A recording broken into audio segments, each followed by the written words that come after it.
Moin! Lust auf einen Big Snack? Nach dem Intro zeigen wir euch einen Spargelsalat. Hinterlasst auch gerne ein Like und einen Kommentar.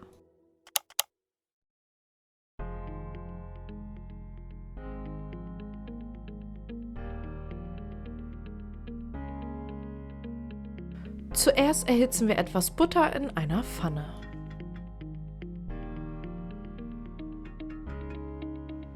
Anschließend braten wir den grünen Spargel an.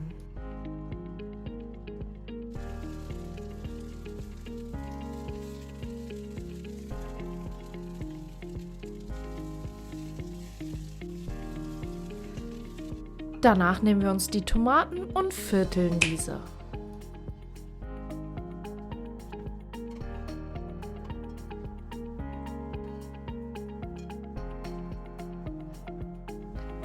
Dann nehmen wir uns die kleinen Mozzarella-Kügelchen und schneiden sie ebenfalls.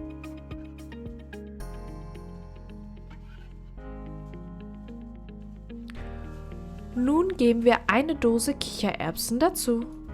Jetzt nehmen wir uns den grünen Spargel und schneiden ihn in Stücke.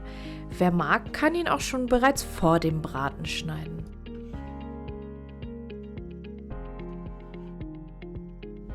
Dazu geben wir die bereits vorher geschnittene Lauchzwiebel. Nun bereiten wir das Dressing vor. Dafür benötigen wir einen Teelöffel Senf und geben dann ausreichend Olivenöl dazu und einen Teelöffel Honig. Das Ganze würzen wir dann mit Salz und Pfeffer.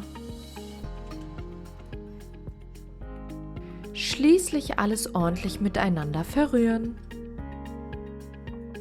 Abschließend geben wir das Dressing über den Salat und ordentlich miteinander vermengen. Und dann haben wir unser Snack-Time.